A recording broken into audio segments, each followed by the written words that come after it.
Hello, everyone, and welcome to episode 26 of the Philosopher, Stoic, and Teddy Bear. I'm your host, Kris Eriksen, and I'm joined once again by my co-hosts.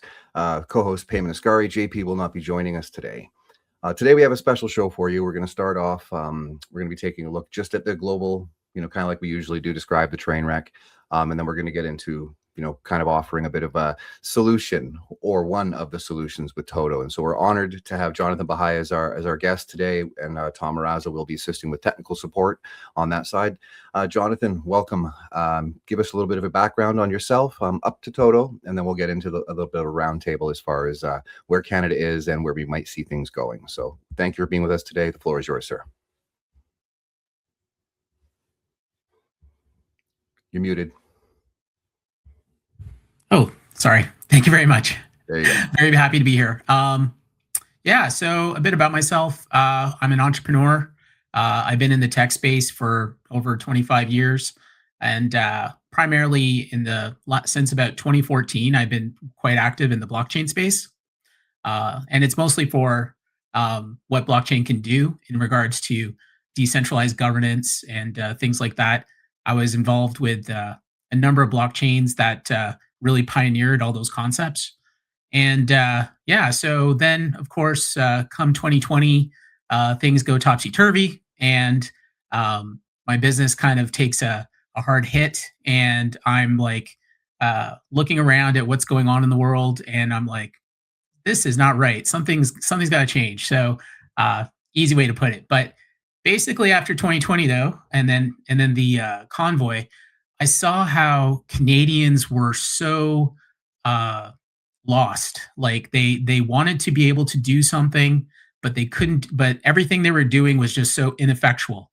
It was you could see very well-meaning people that really cared about what was happening and wanting to be able to do something, but they basically would go to rallies and they would call out for change. They would go onto social media and then scream, and nothing was happening. And I realized that looking at the space, that everything that we see on the internet isn't really designed for us to be able to have an effectual voice, like to be able to have an impact that matters. And so I realized that, why can't I take what I've learned in blockchain and apply it in a way that is going to empower people's voice in an impactful way.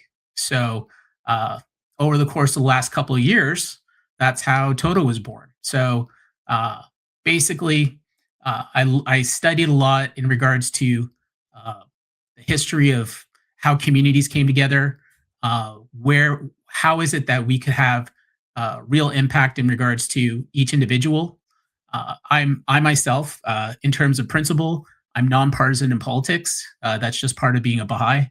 And so I came at the whole thing from a very different perspective. I wanted to see each individual being able to have their voice impacting in a way that was leveraging technology so that it would be kind of a deflationary impact, and then it could have everyone come together. So yeah. And so that was like 2021, 2022. I think it was about 2023 when I met Tom. It basically was me reaching out to him after he posted about how he had over 130 job applications and no interviews. So when he posted about what he did, I didn't realize he had a background in tech and programming. So I was just like, yeah, let's see, because clearly Tom would be the type of missionary man rather than a mercenary when it came to his job, and he'd care about what we're doing.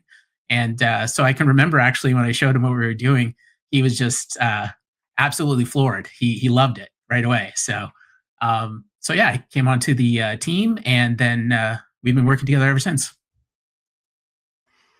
That's beautiful. Like, it is one of those things where the universe kind of helps and guides us along the way at times.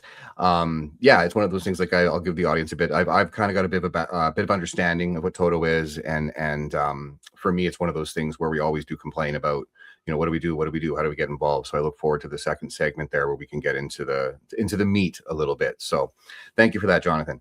Tom, did you want to say a couple words, or you want to just get into the round table? What are your thoughts? Yeah, so, Jonathan's right. Like I was putting out resumes like crazy. They were almost automated through Indeed and Upwork and all the or different platforms for employment. And I'm like, I've got a lot of experience, and I'm known as like an army guy from the convoy.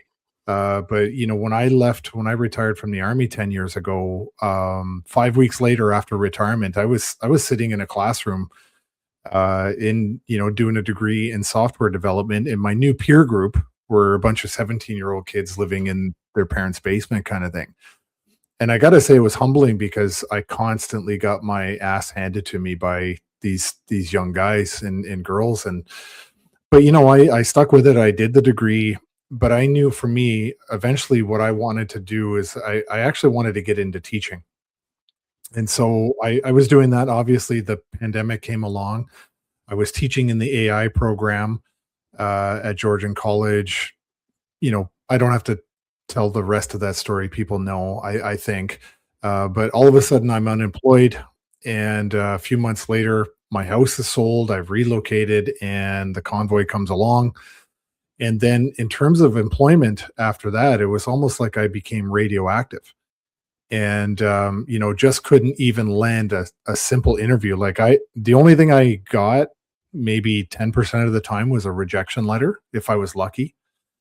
But then I complained about it once on Twitter, I think on X, and I think Jonathan's wife had seen the post and said, you connect with this guy.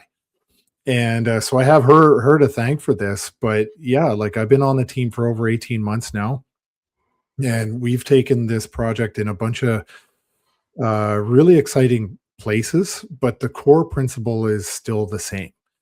We need to leverage technology and new emerging technologies that are coming out and becoming more mainstream to do direct relationships between the voters and the representatives. We don't view Toto as social media. It's social engagement. It's engaging with elected officials, people that can make decisions that impact all of our lives. And so for me, being able to join a team that is, I don't have to stand out in the cold for 3 weeks, or, suffer in many different ways, like, $290 million lawsuits, where I can sort of use some of my background, what I understand about politics, what I understand about technology, and, the wishes of Canadian voters, try to combine those in a way in a central platform that gives everybody a voice. And, kudos to Jonathan because he's been very, very clear about this from the beginning. This is not a left wing platform or a right wing platform. This is a platform for everybody to make their voices heard. And that's the important thing. And, to do it in a professional way as well. I want to say we do focus a lot of our conversations about making sure that Toto is very professional. It's about not beating somebody to death with your sarcastic humor or nasty comments. It's about being professional and actually being a change maker and giving you an opportunity to be a leader in the change that you want to see within your own communities. So for me, yeah, I was really excited to participate in this project. And we've taken it in some pretty interesting directions, and with the political things that are happening in Canada